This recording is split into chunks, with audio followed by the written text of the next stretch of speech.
अमेरिकी राष्ट्रपति Donald Trump ने गुरुवार 31 जुलाई 2025 को दुनिया के 70 देशों पर 10 से 41% तक नए रेसिप्रोकल टैरिफ लगाने का ऐलान किया है। 7 अगस्त से ये लागू होगा। राष्ट्रपति डोनाल्ड ट्रंप ने इसे व्यापार असंतुलन को कम करने और अमेरिका की अर्थव्यवस्था को मजबूत करने की दिशा में एक अहम कदम बताया। व्हाइट हाउस की ओर से एक फैक्ट शीट जारी की गई है जिसमें कहा गया है कि इससे न सिर्फ आयात शुल्क दरों में बदलाव होगा बल्कि ये कब लागू होगा इसको भी बता दिया गया है। डोनाल्ड ट्रंप ने पहले टैरिफ के लिए 1 अगस्त का दिन तय किया था, लेकिन अब जिन 70 देशों पर रेसिप्रोकल टैरिफ लगाया गया है उन्हें 7 अगस्त से ये टैरिफ देना होगा। यानी अगर कोई सामान 7 अगस्त तक अमेरिका के लिए रवाना हो जाए तो उस पर नया टैरिफ नहीं लागू होगा।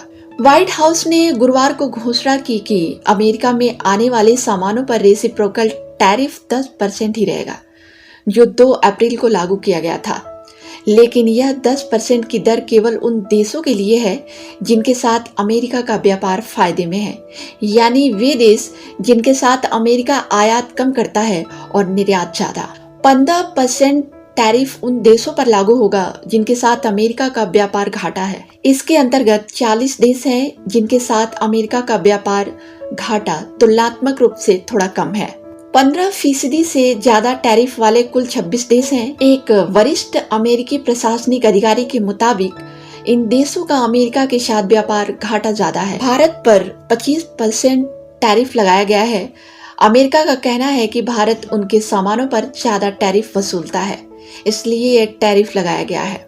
फीसदी से ज्यादा टैरिफ वाले देश: Brazil 50%, Myanmar 40%, Laos 40%, Cambodia 36%, Thailand 36%, Bangladesh 35%, Serbia 35%, Canada 35%, Mexico 30%, दक्षिण अफ्रीका 30%, बोस्निया और Herzegovina 30%, Sri Lanka 30%, Algeria 30%, Iraq 30%, Libya 30%, चीन 30%, Bharat 25%, Brunei 25%, Malaysia 25%, south Korea 25%, Vietnam 20%, Indonesia 19%, Philippines 90%।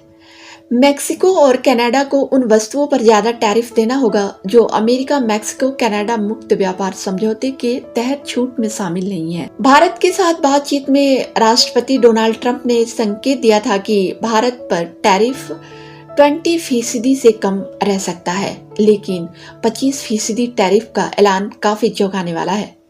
इससे भारत के निर्यात पर असर पड़ेगा। भारत को वियतनाम से कई प्रमुख सेक्टर्स में चुनौती मिलेगी जिनका सामान 20% टैरिफ की वजह से अमेरिका में सस्ता होगा। इनमें कपड़ा, इलेक्ट्रॉनिक्स सामान, सी फूड शामिल है। इसी तरह इंडोनेशिया और फिलीपींस की स्थिति भी भारत की तुलना में मजबूत रहेगी, जिनका कपड़ा, तेल और ज्वेलरी, पाम ऑयल का निर्यात अमेरिका से होता है। भारत के साथ व्यापार वार्ता के दौरान कृषि और डेयरी प्रोडक्ट पर अमेरिका की बात नहीं बन पाई। हालांकि अमेरिकी प्रतिनिधिमंडल अगस्त के पहले सप्ताह में नई दिल्ली आने वाले हैं, जहां अगली बातचीत होगी। अमेरिका चाहता है कि मांस खाने वाले पशुओं के दूध और उसके प्रोडक्ट, जेनेटिकली मॉडिफाइड फसलों के लिए भी भारत अपना बाजार पूरी तरह खोल दे, लेकिन भारत उसके लिए तैयार नहीं है।